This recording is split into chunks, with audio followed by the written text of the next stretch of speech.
former President Jacob Zuma, who, by the way, was the one who actually instituted state capture inquiry. The ANC says no plot to oust President Cyril Ramaphosa will succeed. The Sunday Times reported at the weekend that a group, including former President Jacob Zuma and ANC Secretary General Magashule, have been discussing his removal. But Magashule says he was within his rights to meet whoever he wants. But today, ANC veterans joined the ANC's ally, the Congress of South African Trade Unions, in saying they should be an investigation into the issue to clear the air once and for all. And joining me here in the studio to talk about other matters, but I am going to ask him about this, is the national spokesperson for the ANC, Pule Mabe. Good evening, sir. Thanks very much for your time. Just before we get to the issues we're supposed to talk about, what's your view? Do you believe there's something called state capture? Well, the fact that there is a commission already ongoing, I'm sure at the end of that commission we will all be able to know and be better educated on what will have constituted something called state capture and whether something like that exists or not. What's your view? What's your gut feel? Well, the organization that I'm a part of has already commented on this. We have issued a statement welcoming this work. So it is important that we are seen to be carrying the courage of our own convictions, which says that let's allow the Commission to proceed with its work, because part of what its findings will do, it will also assist us to understand as a nation on what was the real essence of a commission like this and whether this was necessary or not. To be preemptive now, when we have already spoken, that would be to betray our own position as an organization. Let's get to the issues we're supposed to talk about today. Your alliance partner, COSATU, on the back of that interview that we had yesterday with the Secretary General of the ANC, says that there needs to be an investigation into this issue to clear the air once and for all. They are saying that, of course, they are joined by the veterans of the ANC. Well, COSATU they are having their conference next week. The president of the ANC is going to that conference and will be leading a delegation of the African National Congress. So it was only fair, because they are our very important ally. That platform would also allow for that engagement so that we can all be able to understand where COSATU is coming from, because COSATU plays a very critical role in the affairs of our own organization. So next week's platform, conferences are usually festival of ideas.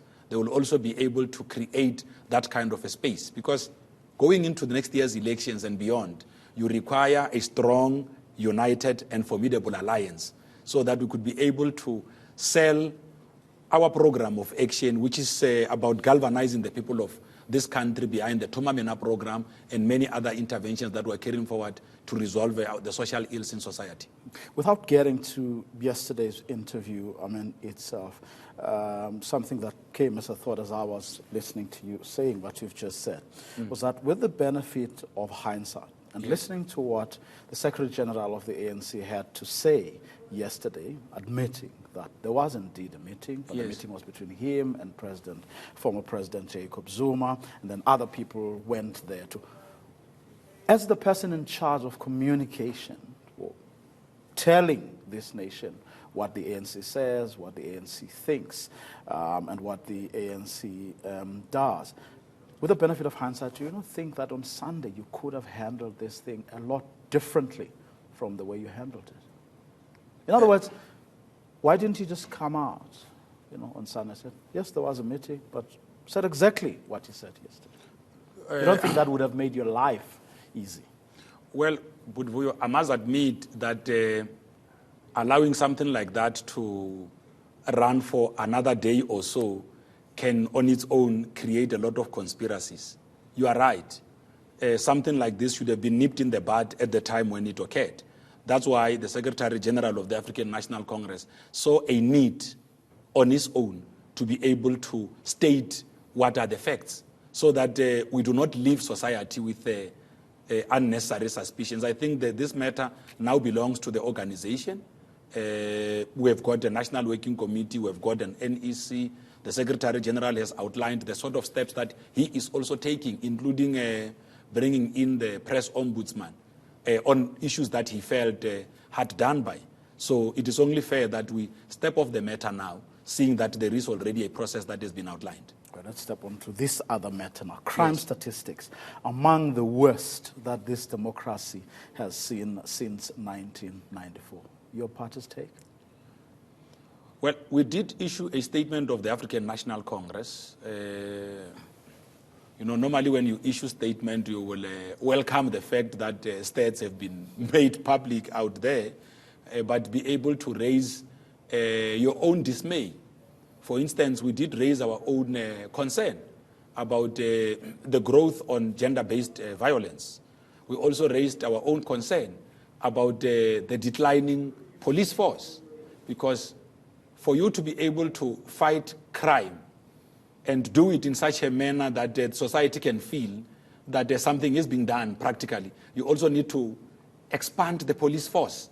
You need to make sure that within your own fiscal structures, you apportion proper budget towards assisting.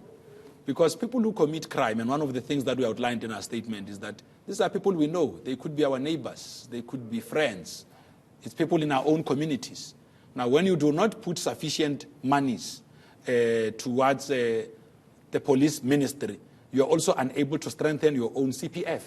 Because the role of just fighting crime is not only the task of South African police services. You also need strong civil society movement. You need a strong community policing forums. I mean, and no one will argue with that. But then you have a role because you are by far the biggest movement, political movement in this country. So you have structures that you should be using to prioritize crime.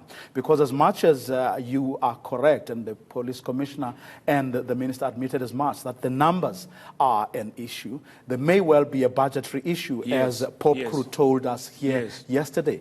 But overall, as the people who are in charge and who are in government, aren't you the ones who should have planned ahead and knew that with the current numbers of police you had 10 years ago, there was no way you're going to cope with crime. So it suggests that there was lack of planning and focus on the part of the governing party as well. Are you ready and willing to admit to that? I think there is a bit of work. There's quite a lot happening at the level of the governing party, because we are already beginning to consolidate structures, civil society structures. If you go to our own communities now, you will find that they do not just exist as community policing forums. They are a number of community-based crime-fighting structures. And in their majority, they are led by interventions of the ANC. But the most important thing is for your members to be seen to be acting or active in those structures, not necessarily to take them over. Yes. No. They are active in those structures. And these are not vigilante groups. These are correct structures that act within because one of the things that we always encourage our people to do is not to take the law into their hands. I mean, I went to Phalaborwa, where I grew up, and one of the things I realized when I was there, being told by my aunt, was that through a local ANC structure, they've established what looks like a community policing forum. What it does is that they go around various blocks and zones in the community to be able to make sure that there's some night watchmen who do work there. They are able to clamp down on issues of rape, if there are those, on protests, public protests, on looting of shops and all of that. And then I said, but if we take some of these models and replicate them across communities, we are able to see bigger results. And it's only the ANC that can be able to carry forward such kind of programs. Now, here was another problem that was something that was interesting for me, listening to Francois Beekman, who is the Portfolio Committee on Police's chairperson in Parliament, but also opposition parties and other commentators. They were saying that there's no way we can win the war against crime for as long as we chop and change the upper echelons of policing, the national commissioners and their deputies. And as you know very well, a lot of those changes have been because of the political principals, who have wanted to use those people to fight their own political battles. Well, Budvuyo, I think it's a point that we should all be agreeing with, because, you know, we hear of the notion of the term factionalism and all of that.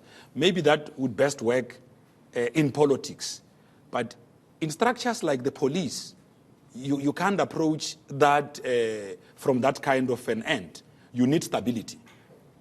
Because police forces, these are some of they're like your education sector. They're like the nursing space, where you'll find someone who tells you that I've been a matron.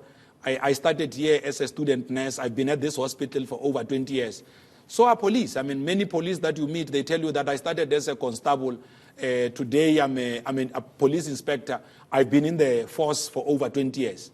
That's what you need, because there's progression. You also need proper career planning. So you need stability in the police force, because organizational memory is also very important in the police force, because you need to know that what are the measures that you applied in the previous year to fight certain kind of crimes, and what results did they yield? Do you still want to go forward with that kind of a trajectory, or should you consider a change of tack? So you can only do that if you build stability within those institutions. Mr. Mabe, thank you very much for your time. So we're going to leave it. The ANC's national spokesperson, Pule Mabe.